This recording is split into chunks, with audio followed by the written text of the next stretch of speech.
Hello YouTube, how are you doing? Yeah, welcome to another show here at Riffswatch. Hope you're all having a great weekend or week or wherever you are in the world and whatever you're doing. And we have a puppy here as well, yes.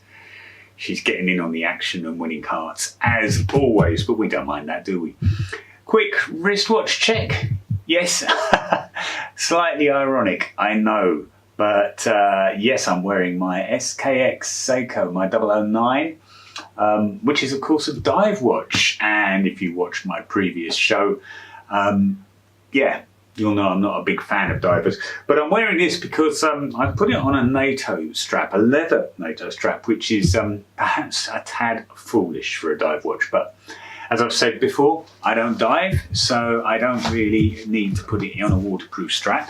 The puppy needs to get down. So yeah, that's what I'm talking about today. We're talking about straps.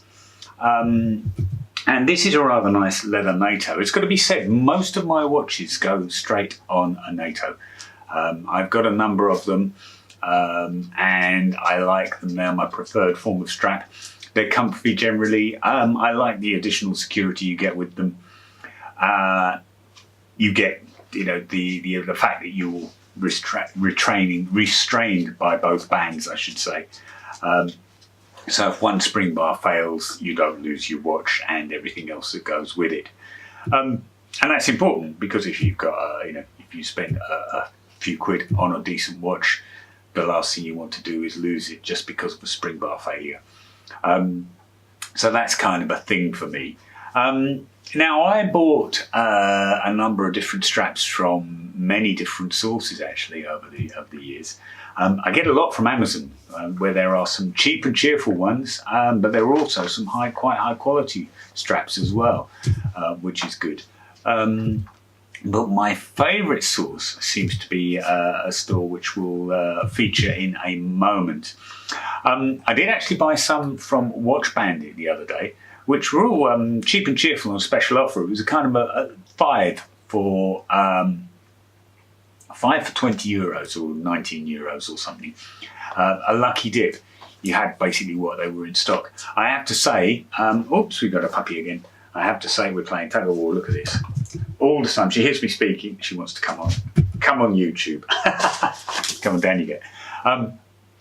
Yeah, I have to say, had I paid full price for those, which would normally about 20 euros a piece, I would have been quite disappointed. But for 4 euros a piece plus postage, can't complain too much. I thought they were okay. Yes, I did buy one just today, and that is this rather nice little NATO. Let's get a good look on that. And this are from the good people over at Watch Gecko. Yeah, I like their stuff. I've got several of their straps. I think this is actually it's a Zulu diver from Watch Gecko. I've got a number of their straps. They often have some really good special offers on, so it's worth checking them out. I do recommend them. They actually do some nice watches, and I will do a review of my dress chronograph in due course, which came from them. They are enthusiasts. They've got a great channel as well, so I heartily recommend that you have a look at their channel at the very least. I shall link to it somewhere. And I also want to take a quick opportunity to say thanks to Sam from the Casual Watch Reviewer. We've been doing another collaboration. I will link down there as well to our latest collaboration, which took a bit of a pop at Steinhardt, and you should have a look at that and see whether you think that is justified. The No BS Watch Show is called. So anyway, yeah, so this NATO, this is a 20mm, and it comes not just with separate spring bars. It comes nicely packaged. We'll have a look at that. There we go. Nicely packaged. It's got spring bars, 3 of them. 20mm, 3 spring bars, nice plastic packaging, and it also comes with a nice polishing cloth. There you go. This strap is actually on special at the moment, or it was, which is one of the reasons why I bought it. So yeah, a mere £4 English. Well worth getting in my opinion. we're just going to pop this out of the package. And here we go. Not bad. 20mm. I think we'll put that on a watch and see how it goes, shall we? Of course we shall. I'll show you. There we go. One of my favourite watches.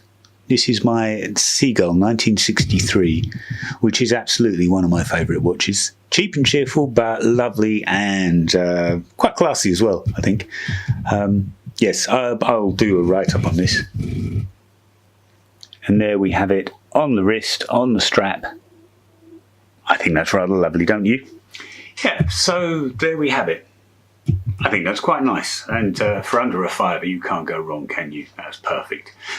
I think that is an issue with a lot of watch collectors. Straps don't seem to come into it.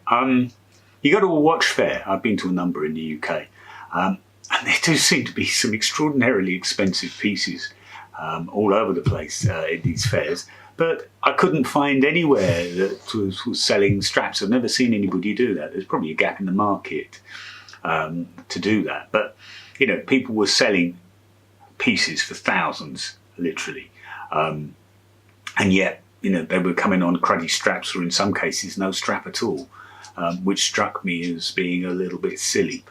And yet you can buy quality straps from somewhere like Cousins for next to nothing, so it's not like it's a difficult thing to do.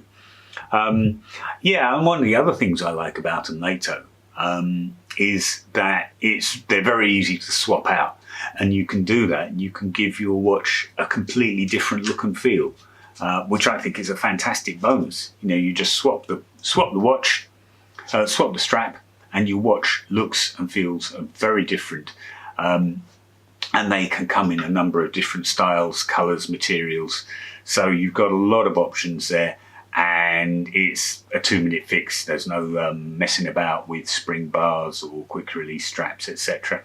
And you've got the added security of everything else. So, you know, you've got the added security of both spring bars being secured to the strap. So therefore, if one does give out, at least you've got half a chance of putting your watch in a pocket and keeping it safe until you get home and replace the bar. So, yeah, I would love to know, guys and gals, what kind of straps are your favourites? Who are your favourite manufacturers? Who are your favourite suppliers?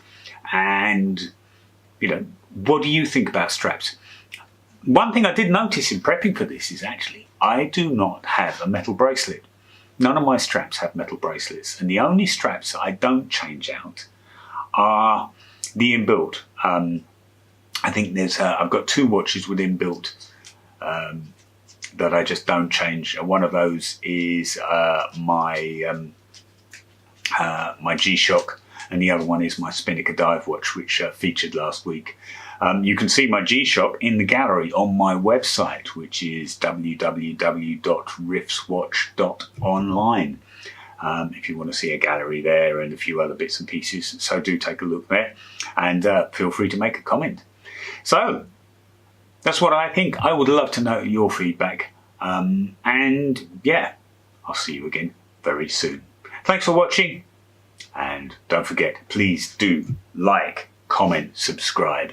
Helps my channel, helps me, and we're growing reasonably well. So let's keep that up, keep the momentum going. Thank you for your warm support. I shall wear it always. Be good to yourselves, guys. See you soon. Bye-bye.